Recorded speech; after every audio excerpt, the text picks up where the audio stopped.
The champagne tower glittered under crystal chandeliers, each glass perfectly aligned like soldiers awaiting their fate. Marcus Chen adjusted his bow tie for the third time, his reflection in the gilded mirror showing a man who had everything, except peace. In 6 hours, he would marry Victoria Ashford, the woman his board of directors called the perfect match, the woman whose smile never quite reached her eyes, the woman he didn't love. His phone buzzed.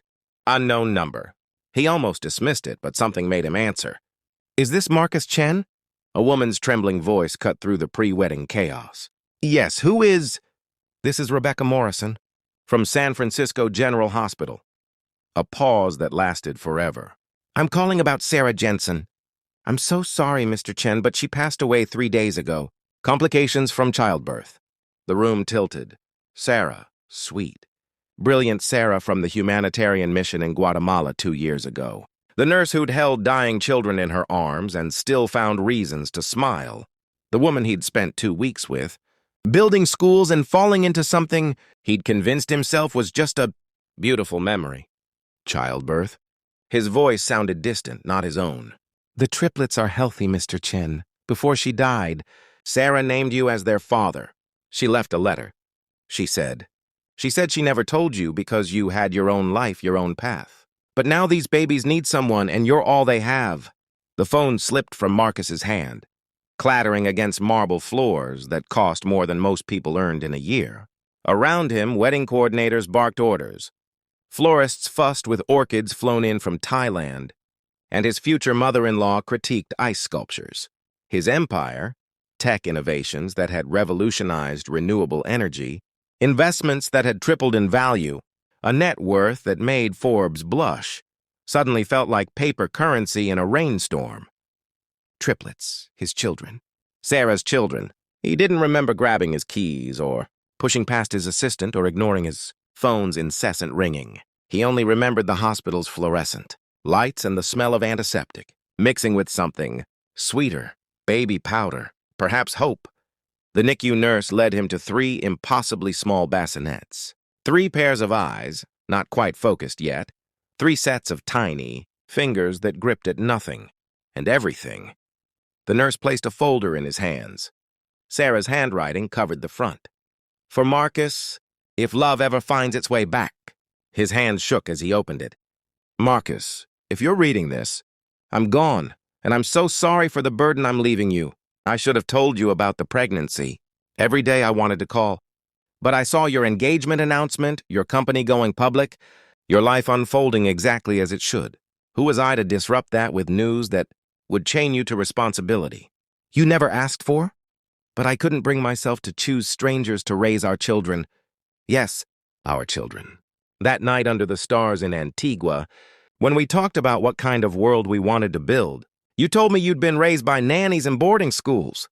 You said you'd never let your children wonder if they were loved. I'm holding you to that promise. These 3 miracles, Emma, James, and Sophie, they have your stubbornness, I can already tell. Emma screams like she's negotiating a business deal. James observes everything with those calculating eyes. And Sophie smiles at nothing and everything. Just like you did when you thought no one was watching. I'm not asking you to give up your life. I'm asking you to expand it. You once told me that every innovation starts with an impossible problem. Well, here's yours. 3 tiny humans who need you more than any board meeting or merger ever will. Be their father, Marcus. Be the man I fell in love with, not the one the magazines write about. All my love, even from wherever I am now. Sarah. Tears blurred the words. Marcus didn't notice the nurse had left until she returned with bottles and blankets and a crash course in holding babies that cost nothing and meant everything. His phone wouldn't stop ringing.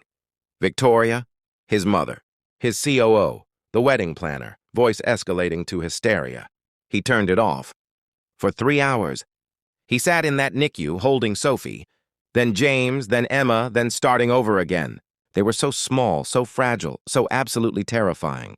Emma did scream like a CEO, demanding, insistent, unwilling to accept anything less than immediate attention. James watched him with eyes that seemed to catalog every doubt flickering across Marcus's face.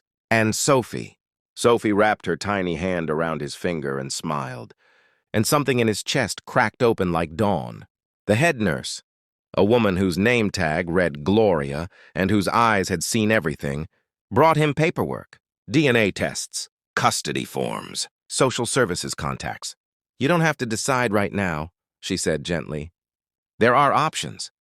Good foster families, adoption agencies that specialize in—" No. The word came out harder than he intended. "No, they're mine. I'm their father." Gloria's weathered face softened. "You have a wedding today, don't you?" "I saw the news. The Ashford-Chen merger, they're calling it." Marcus looked at the three tiny humans who'd just blown up his carefully constructed life. "I need to make a call." He stepped into the hallway, turned his phone back on, and watched it explode with notifications. 53 missed calls, 12 voicemails, texts that ranged from concerned to furious. He ignored them all and called Victoria. "Where are you?" She didn't sound worried. She sounded inconvenienced. "Marcus, we have 400 guests arriving in 3 hours. My dress alone cost—" "Victoria, I can't marry you." Silence, then. "Excuse me? I have children, triplets. Their mother just died and they need me." "So hire a nanny. We'll work it into the prenup. Marcus, we've planned this for 8 months. My father has clients flying in from—" "I'm not hiring a nanny, Victoria. I'm being their father." "You're being ridiculous." Her voice turned ice cold, the tone she used in contract negotiations. "These aren't even your children, not really.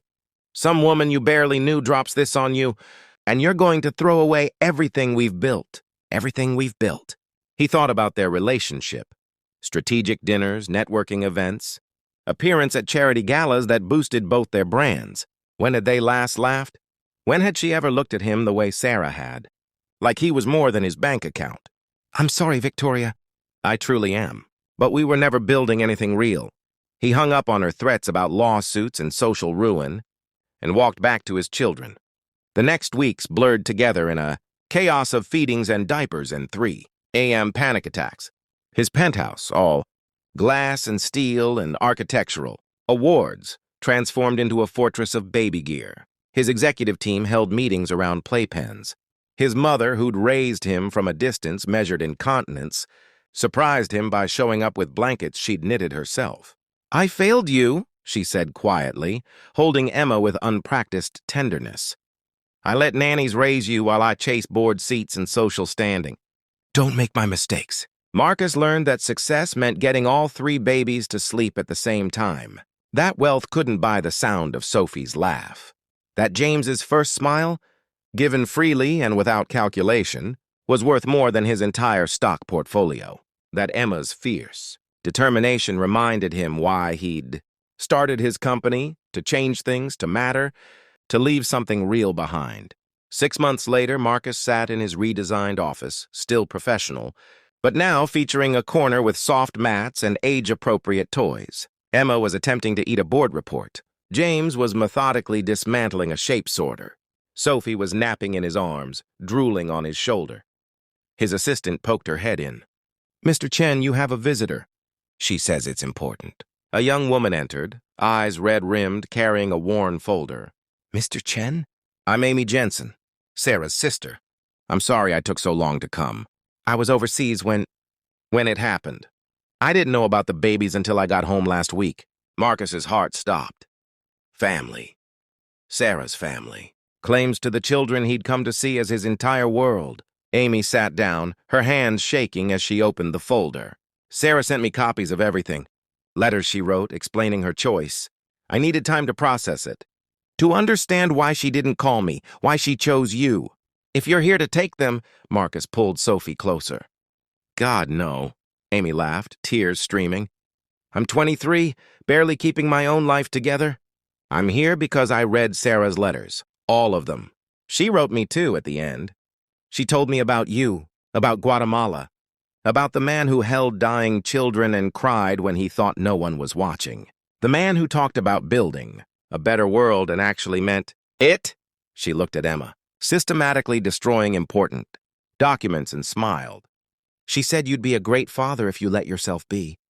Was she right? Marcus looked at his children, his beautiful, exhausting, perfect children. "I'm trying to be." Then I'm here to help. If you want it, I'm their aunt. They should know Sarah's family, too. That night, after Amy left with promises to return, Marcus sat in the nursery he'd built where his wine cellar used to be. 3 cribs, 3 mobiles spinning lazy circles, 3 futures that depended on him showing up every single day. Emma grabbed his finger, her grip surprisingly strong. James's eyes were finally closing after a 40-minute battle. Sophie was already asleep, dreaming whatever babies dream. His phone buzzed. A news alert. Former tech billionaire Marcus Chen, photographed at playground, from boardrooms to sandboxes. The photo showed him, rumpled and exhausted, pushing 3 swings at once, while wearing a shirt stained with what might have been applesauce. He used to care what people thought. He used to measure success in zeros on a balance sheet. Now he measured it in bedtime stories and Sophie's giggles in the way. James looked at him like he hung the moon, and Emma's fierce hugs that said, "Mine." Victoria had been wrong about one thing: they were his children. Really, truly his, not because of DNA or legal documents, but because he showed up, because he chose them, because love, he'd learned, wasn't something that happened to you. It was something you built, one sleepless night at a time. Sarah had left him an impossible problem, and he'd found the most perfect solution: just love them. Everything else was negotiable.